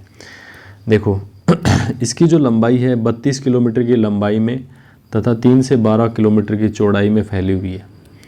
सांबर झील की लंबाई कितनी है? 32 किलोमीटर है। लंबाई कितनी है? 32 किलोमीटर और 3 से लेकर 12 किलोमीटर तक इसकी चौड़ाई है। नेक्स्ट है 27 डिग्री से 29 डिग्री अक्षांशों। देखो 27 से लेकर 29 डिग्री तक तो अक्षांश हैं और 74 से लेकर 75 डिग्री पूर्वी देशांतरों के बीच में ये फैली हुई है ना। देखो जो सांबर झील है ये कैसी झील है? एक पलाया झील है। कैसी झील है? पलाया झील है, जिसमें रूपनगढ़, मंथा, खारी और खंडेल नदियों का पानी गिरता है।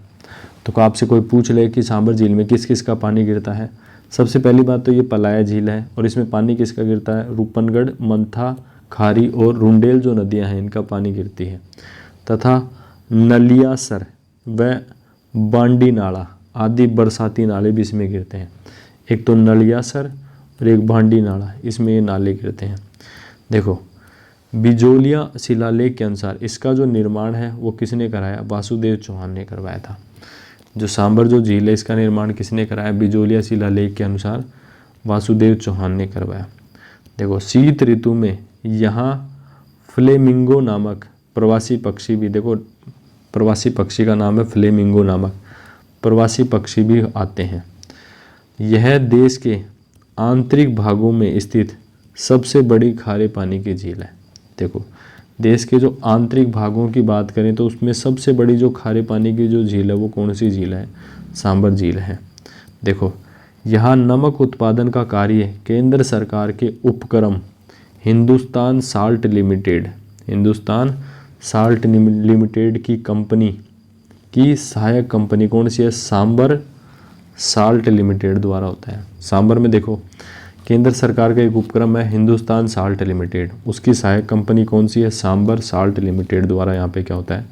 नमक का उत्पादन होता है। नेक्स्ट जो झील है वो है डीडवाना झील। यह भी एक पलाया झील का उदाहरण है।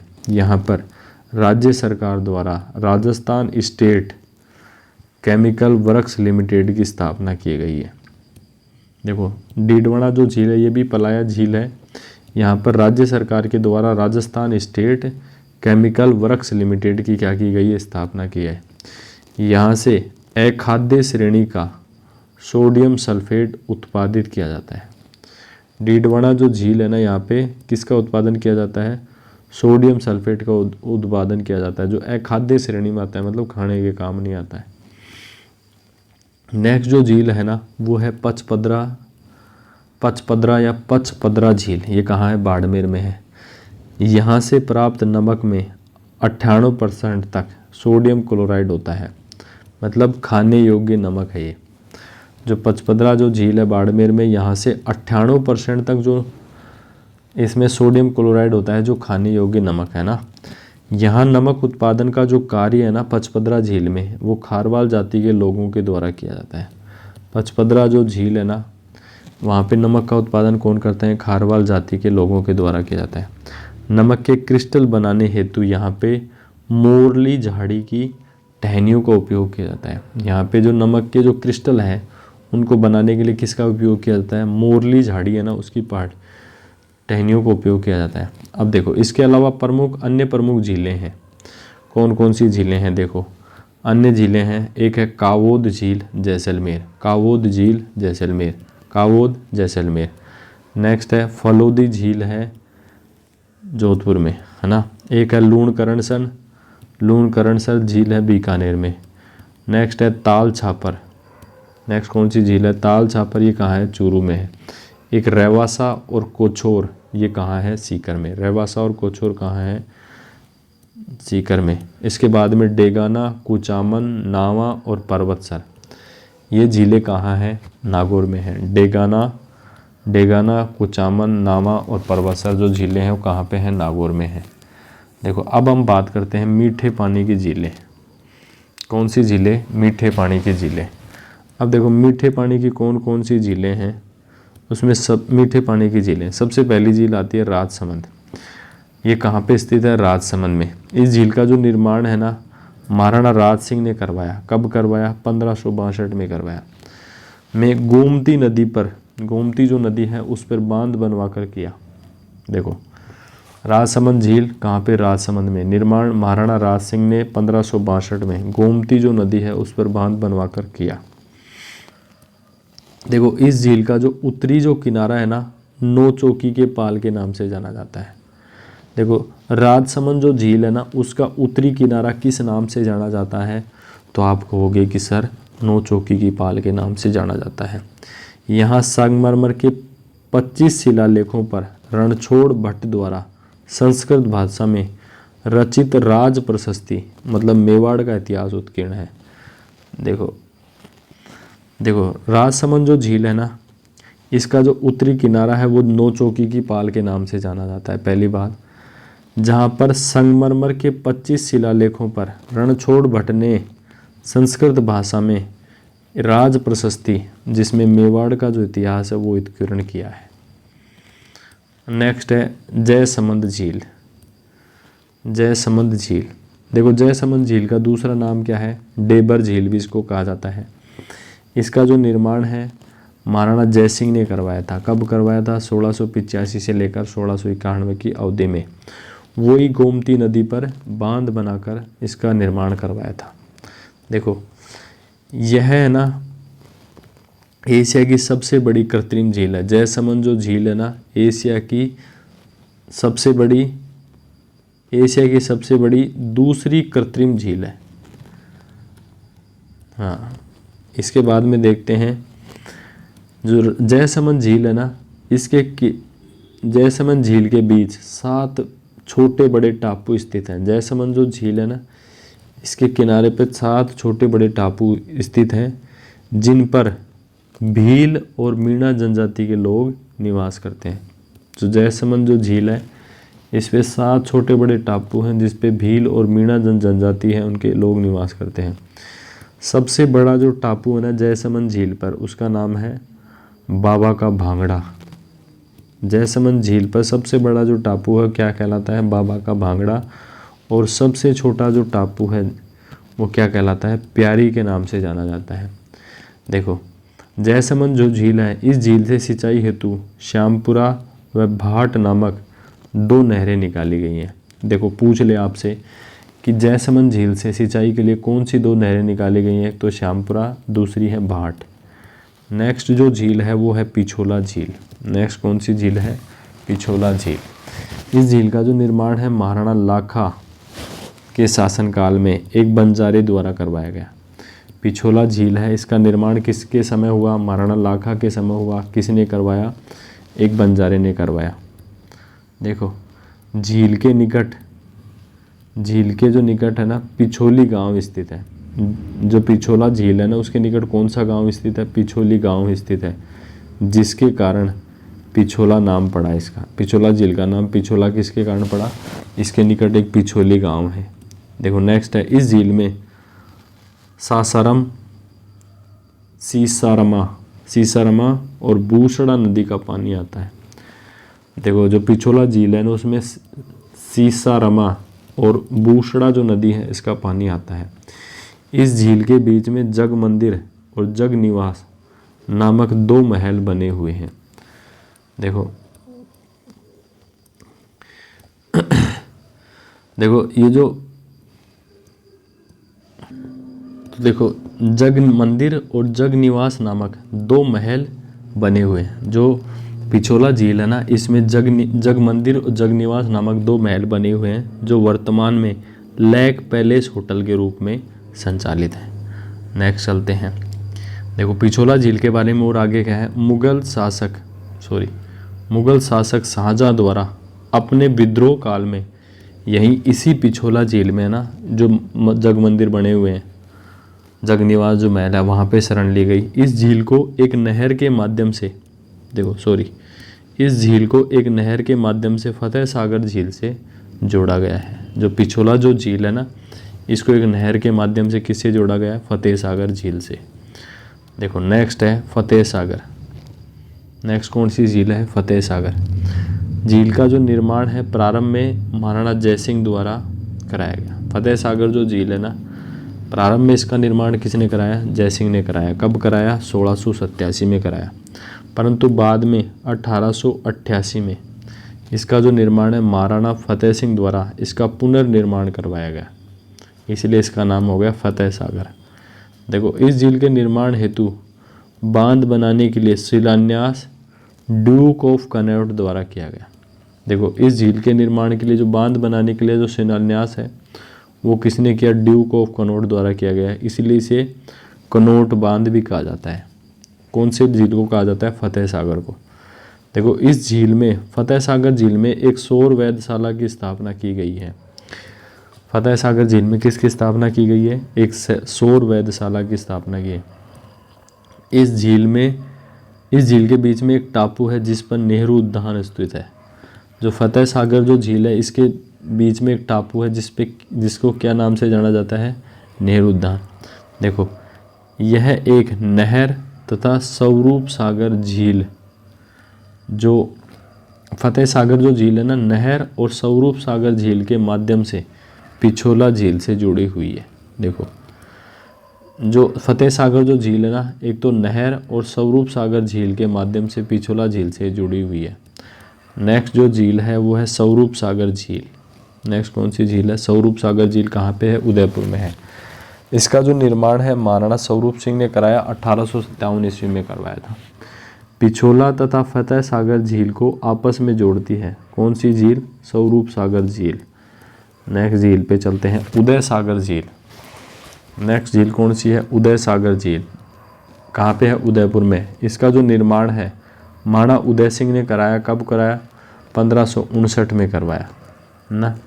इस झील में कौन सी नदी, इस झील में आयड़ नदी गिरती है। कौन सी नदी गिरती है इस झील में, आयड़ नदी। तथा इस झील के बाहर निकलने के पश्चात इसे बेड़च के नाम से जाना जाता है। देखो आपको बताया गया था कि जो बेड़च जो नदी है, देखो उदय सागर जो झील है इसका निर्माण किसने कराया, उदय सिंह ने कराया, 1559 में कराया।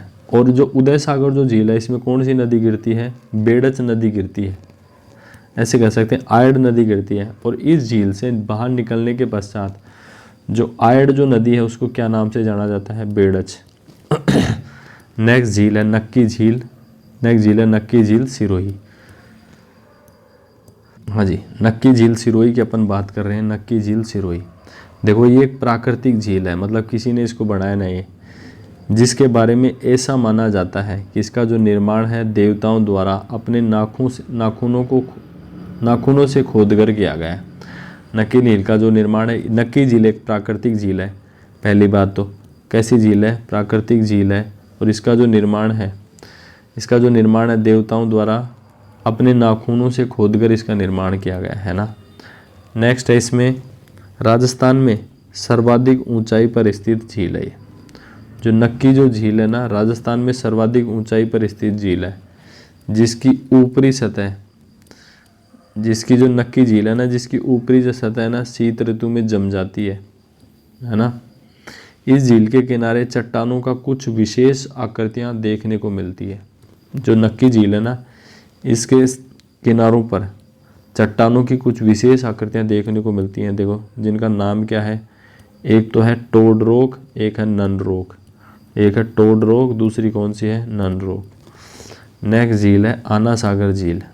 नेक्स्ट कौन सी झील है, आना सागर झील का जो निर्माण है पृथ्वीराज चौहान के पिता जो है ना अर्णोराज चौहान ने या आना जी द्वारा 1137 में करवाया गया। देखो आना सागर झील के बारे में आप क्या जानते हैं, इसका निर्माण है ना पृथ्वीराज चौहान का जो दादा है ना, पितामह है, अर्णोराज ने करवाया था, या आनाजी ने करवाया था।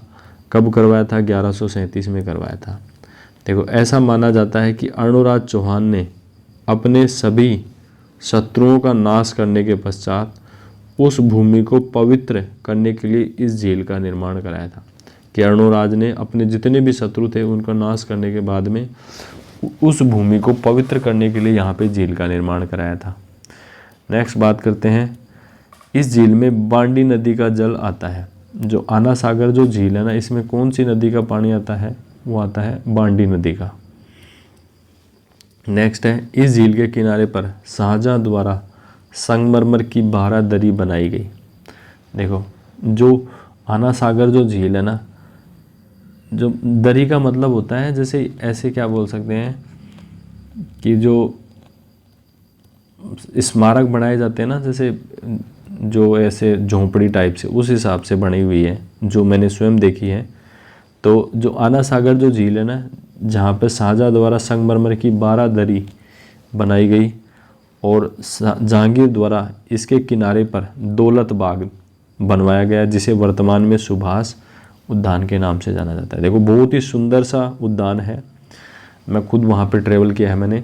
तो जो आना सागर झील है ना, उसके किनारे ना शाहजहां ने संगमरमर की 12 दरी बनवाई, मतलब 12 एक हिसाब से स्मारक बनवाए, छोटे छोटे, है ना, बड़े हैं खूब। और जहांगीर द्वारा इसी झील के जो किनारे है ना, एक बाग बनवाया गया जिसका नाम था दौलत बाग, लेकिन उसमें आज वर्तमान में उसको सुभाष उद्यान के नाम से जाना जाता है। और वहाँ पे सुभाष चंद्र बोस की एक बहुत सुंदर और अच्छी प्रतिमा बनी हुई है। नेक्स्ट जो झील है ना, वो है फाय सागर, अजमेर में है। इसका जो निर्माण है अकाल राहत कार्य के दौरान इंजीनियर फाय ने के निर्देश में बांडी नदी पर बांध बनाकर कराया गया। देखो, फाय सागर झील कहाँ है? अजमेर में। देखो, पूछ सकते हैं कि किस झील का जो निर्माण है वो अकाल राहत कार्य के तहत किया गया, तो वो फाय सागर है। किसने करवाया? इंजीनियर फॉय ने कराया, के निर्देशन में हुआ। बांडी जो नदी है उसका बांध बनाकर इसका निर्माण कराया गया है ना। नेक्स्ट झील है वो है, नेक्स्ट कौन सी झील है? पुष्कर झील। देखो, नेक्स्ट कौन सी झील है? पुष्कर झील। पुष्कर अजमेर में है। देखो, ये भी एक प्राकृतिक झील है जिसे सबसे ज़्यादा पवित्र झील माना जाता है। पुष्कर जो झील है इसको सबसे ज़्यादा पवित्र झील माना जाता है। कार्तिक पूर्णिमा मेले का आयोजन यहीं पे किया जाता है। कार्तिक पूर्णिमा जो मेला है उसका आयोजन किया जाता है और यहाँ पे दीपदान किया जाता है। क्या किया जाता है? दीपदान। देखो, इस झील के निकट राज्य का पहला, देखो इस झील के निकट जो है ना राज्य का पहला ब्रह्मा मंदिर स्थित है। दूसरा जो ब्रह्मा मंदिर है वो आसोतरा में है। पहला ब्रह्मा मंदिर कहाँ है? इसी पुष्कर झील के किनारे है। नेक्स्ट बात करते हैं कोलायत झील, बीकानेर। देखो, नेक्स्ट कौन सी झील है? कोलायत झील, बीकानेर। यहाँ पर कार्तिक पूर्णिमा पर दीपदान किया जाता है और इस झील के किनारे महर्षि कपिल मुनि का क्या है? आश्रम है। नेक्स्ट है कायलाना झील, जोधपुर। नेक्स्ट कौन सी झील है?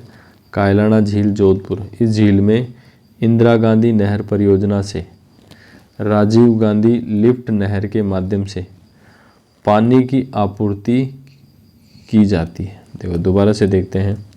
जो कायलाना जो झील जोधपुर में है, इस नहर में इंदिरा गांधी नहर परियोजना से राजीव गांधी लिफ्ट परियोजना के माध्यम से पानी की आपूर्ति की जाती है।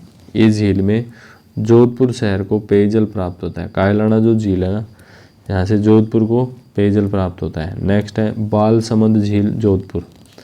इसका जो निर्माण है गुर्जर प्रतिहार शासक बालक राव द्वारा इसका निर्माण कराया था। बालसमंद जो झील है इसका निर्माण किसने कराया? गुर्जर प्रतिहार शासक बालक राव ने। नेक्स्ट है गढ़ीसर झील, कह सकते हैं, जैसलमेर में है। इसका जो निर्माण है प्रारंभ है ना जैसल सिंह द्वारा इसका निर्माण प्रारंभ किया गया और बाद में गढ़ी सिंह द्वारा इसका पुनर्निर्माण कराया गया। यहाँ पर 2021 में लेजर वाटर शो शुरू किया गया है। गढ़ीसर जो झील है ना जैसलमेर में है, इसका निर्माण किसने प्रारंभ किया? जैसल सिंह ने। पूरा किसने पुनर्निर्माण किसने किया? गढ़ी सिंह ने।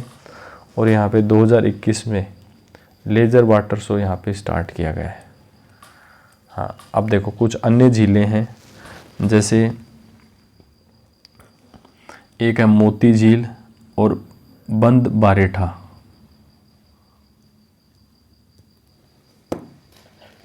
झील और बंद बारेठा है ना, ये है भरतपुर में। कहाँ है? भरतपुर में। इसके बाद में देखो सीली सेड जो है ना, ये कहाँ है? अलवर में। जैत सागर, कनक सागर और नौलखा, ये झीलें कहाँ हैं? बूंदी में।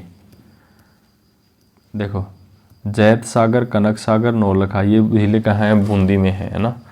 इसके बाद में है एडवर्ड सागर, जिसको गैप सागर भी बोलते हैं, ये डूंगरपुर में है। सरदार समंद, ये पाली में है। मान सागर, ये जयपुर में है। तो ये प्रमुख झीलें हैं। तो अपवाह तंत्र में आज इतना ही। यदि आपको हमारा कंटेंट अच्छा लगा तो प्लीज़ वीडियो को शेयर करें, चैनल को सब्सक्राइब करें। धन्यवाद।